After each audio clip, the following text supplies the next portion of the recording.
Sir, আপনার 3 মেয়ের পর এবারে নিশ্চয়ই আপনি ছেলের মুখ দেখবেন স্যার। কিন্তু এবারও যদি আমার ছেলে না হয়ে মেয়ে হয়, তাহলে মা ও মেয়ে দুজনকে আমি মেরে ফেলবো। ওগো, তুমি আমাকে কথা দাও, আমার যদি কিছু হয় আমার মেয়েদেরকে দূরে সরিয়ে রাখবে না। না না না না না, ওদের মাথায় স্নেহের হাত রাখবে। কথা দাও, হ্যাঁ, হ্যাঁ। কথা দাও। কি ড্রাইভার, কি হয়েছে? গাড়ি থামালে কেন? স্যার, ইঞ্জিন নষ্ট হয়ে গেছে। হ্যাঁ, কে? মালিক? স্যার আপনি? হ্যাঁ, তোমার বাড়িতে কি আছে? আমার বিধবা বোন। তাহলে ওকে ডাকো, আমার স্ত্রীর প্রসব বেদনা উঠেছে। ডাকছি ডাকছি, আমি ডাকছি। শান্তি, জি ভাইজান। তাড়াতাড়ি একটু বাইরে আয়। আসছি ভাইজান।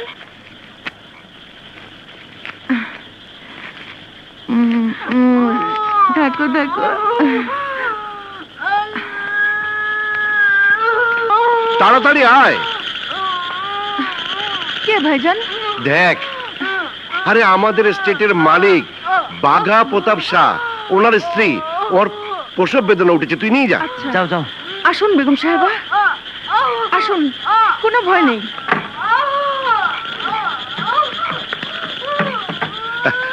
বসুন স্যার, বসুন।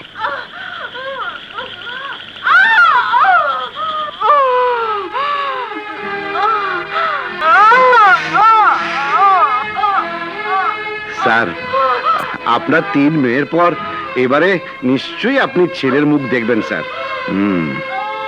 কিন্তু এবারও যদি আমার ছেলে না হয়ে মেয়ে হয়, তাহলে মা ও মেয়ে দুজনকে আমি মেরে ফেলবো। এসব আপনি কি বলছেন স্যার? হ্যাঁ, আমি ঠিকই বলছি। এর আগে আমার 3টি কন্যা সন্তান হয়েছে, কিন্তু পুত্র সন্তানের অপেক্ষায় তাদের মুখ আমি দেখিনি। কারণ পুত্র না হলে আমার বংশ নির্বংশ হয়ে যাবে। স্যার, ভাগ্যের উপরে কারো হাত নেই, তাই ভাগ্যকে মেনে নিয়ে আপনার সিদ্ধান্তকে পরিবর্তন করা উচিত স্যার। কারণ এটা আপনার ভুল সিদ্ধান্ত স্যার। স্যার, ভাইজান, একটু ভেতরে এসো। আমি একটু ভেতর থেকে আসছি স্যার। হ্যাঁ হ্যাঁ, কি হয়েছে রে? চুপ। ভাইজান, ওনার মেয়ে হয়েছে, কিন্তু বেগম সাহেবা মারা গেছে। হ্যাঁ, মরে গেছে? তাহলে তো এখন স্যার মেয়েটাকেও মেরে এসব ফেলবে। কি বলছো ভাইজান? শোন শোন, আবার আমার মা মরা ছেলেটাকেও ওখানে রেখে স্যারের মেয়েটাকে তুই এখানে নিয়ে আয়। কিন্তু কেন? চুপ, যা বলছি তাই কর, পরে আমি তোকে সব বুঝিয়ে বলবো। যা যা। স্যার, স্যার আপনার মনের আশা পূরণ হয়েছে। তাহলে তাহলে আমার ছেলে হয়েছে? হ্যাঁ হ্যাঁ স্যার, আপনার ছেলে হয়েছে স্যার। হ্যাঁ, কিন্তু কিন্তু কিন্তু কি? বেগম সাহেব আর নেই। জমির স্যার, আপনি ভেতরে যান স্যার, যান স্যার।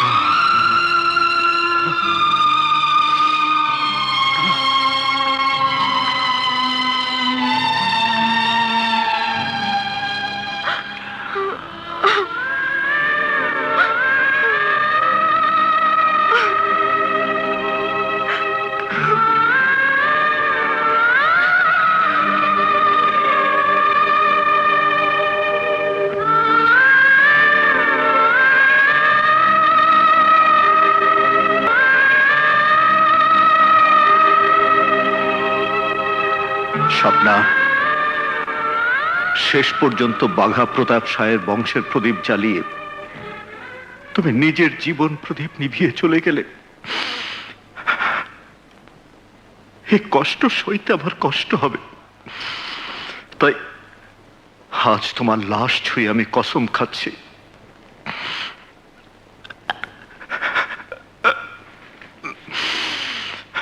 তোমার সন্তানের মঙ্গলের জন্য